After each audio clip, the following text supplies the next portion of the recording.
Today news కి స్వాగతం. ఎన్నికల మేనిఫెస్టోలో ఎన్డీఏ ప్రభుత్వం ప్రజలకు ఇచ్చిన అన్ని హామీలను నెరవేర్చి తీరుతామని గిద్దలూరు ఎమ్మెల్యే ముత్తుముల అశోక్ రెడ్డి ఘంటాపథంగా తెలిపారు. ఇది మంచి ప్రభుత్వ కార్యక్రమంలో భాగంగా 7వ రోజు గిద్దలూరు మండలం ముండ్లపాడు గ్రామంలో నిర్వహించిన ప్రజావేదిక కార్యక్రమాల్లో పాల్గొన్న ఎమ్మెల్యే అశోక్ రెడ్డి గ్రామ ప్రజలు, నాయకులు, కార్యకర్తలు మేళతాళాలతో ఘనంగా స్వాగతం పలికారు. ఈ సందర్భంగా వారు మాట్లాడుతూ నాడు రాష్ట్రంలో అధికారంలో ఉన్న దుష్ట పాలనను అంతమొందించి అధికారంలోకి వచ్చిన చంద్రన్న కూటమి ప్రభుత్వం ఎన్నికల ముందు ప్రకటించిన మేనిఫెస్టోలో చెప్పిన ప్రతి కార్యక్రమాన్ని చేసి చూపిస్తామని, మనది మాటల ప్రభుత్వం కాదని చేతల ప్రభుత్వం అన్నారు. ఎన్డీఏ ప్రభుత్వం అధికారంలోకి వచ్చిన 100 రోజుల్లోనే ప్రజల మన్ననలు పొంది ప్రజా సమస్యలు పరిష్కరించామే లక్ష్యంగా ప్రజల వద్దకే పాలన అనే విధంగా నినాదంతో ముందుకు పాలన సాగిస్తున్నామన్నారు. ప్రజా వేదికలో ప్రజలు ఇచ్చిన అర్జీలను స్వీకరించి వాటిని పరిష్కరించాలని అధికారులను ఆదేశించారు. ఈ కార్యక్రమంలో స్థానిక సర్పంచ్ లక్ష్మీదేవి, ఉప సర్పంచ్ కడియం శేషగిరి, స్థానిక నాయకులు బొమ్మినేని వెంకటేశ్వర్లు, గంజి వీరయ్య, శివపురం మురళి తదితరులు పాల్గొన్నారు. పేద వర్గాల ప్రజలు 3 పూటల సంతృప్తికరంగా భోజనం చేయించాలని అన్న క్యాంటీన్లను తిరిగి మరలా ప్రారంభించడం జరిగింది.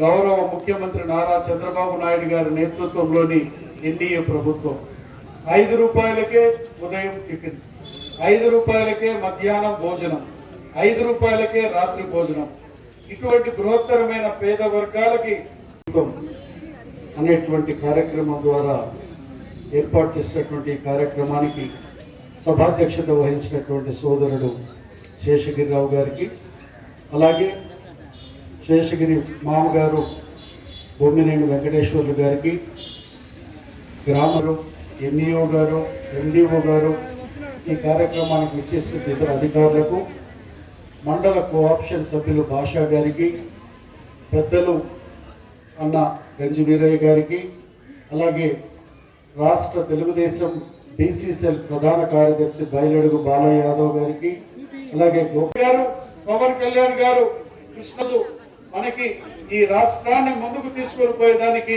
నడుం బిగించి ముందుకు తీసుకొని పోతా ఉన్నారు. మొన్నటికి మొన్న మనకి విజయవాడ వైపు తుఫాన్లు వచ్చి వరదల ద్వారా ఆ ప్రాంతం అంతా మునకకు గురై ఆ ప్రాంత ప్రజలు చాలా ఇబ్బందులు పడినటువంటి పరిస్థితి.